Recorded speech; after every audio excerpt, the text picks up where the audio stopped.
این مکه دون حاصل کشتی تکراری همین زمین بعدی جمع‌آوری گندم است.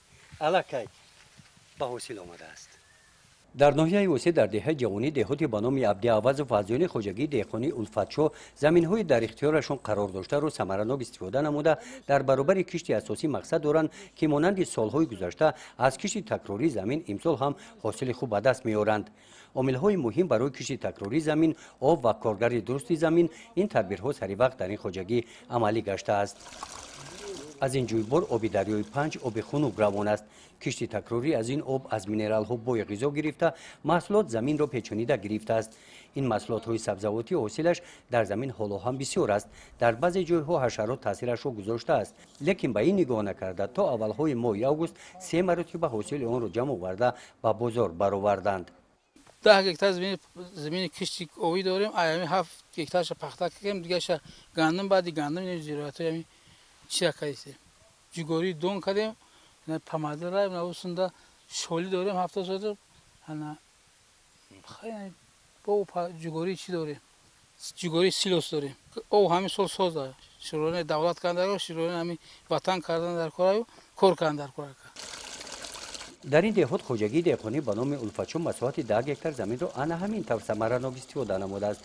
اما که بابا مراد و نماینده جماعت دهات غیر از کشتی تکراری مکه دون در این قطعه زمین که شالی کش نمودند از دیدن منظره نشونمای نیالهای آن بهره میبرند. فایده چی نداره؟ همین دهقان هم دیم حاصل میمونه. مهنت کنی نکنی چی؟ همین یکم را اساس یکم میکنیم همش همین خراجات دم میره. همین دیم مونه بعد همین دیم میمونه یگون چیز.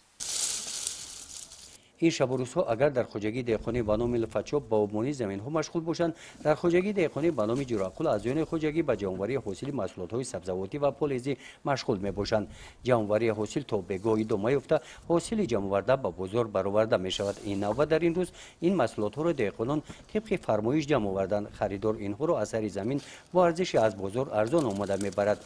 از این هم دهقان فایده می بیند و هم خریدار. در این خوجگی هم از یون خوجگی در زمین های از محصولات خالی شده کشتی تکراری را انجام دادند. در این زمین بادرینگ محصولات کشتی تکراری بوده به حاصل آمده است. عین حال ما در زمین های خوجگی دهقانی جراقل واقع در دهه جوانی جماعت دیوادی بانی عبدالعوض قرار داریم. در اینجا برای کشتی تکراری دهقانان پرسمان مهنت کرده. عین حال غنچینی، پامیدور، بادرینگ و دیگر زراعت‌ها دوام دارد.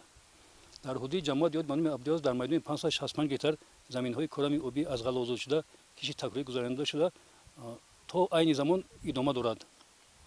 از قبیل جوارمکه دون، سبزیجات، شالی و غیره ها. جماعت دیواد بانی عبدالعوض تصمیم گرفته که کشتی تکراری را پورا با صفتی به هم گذراند.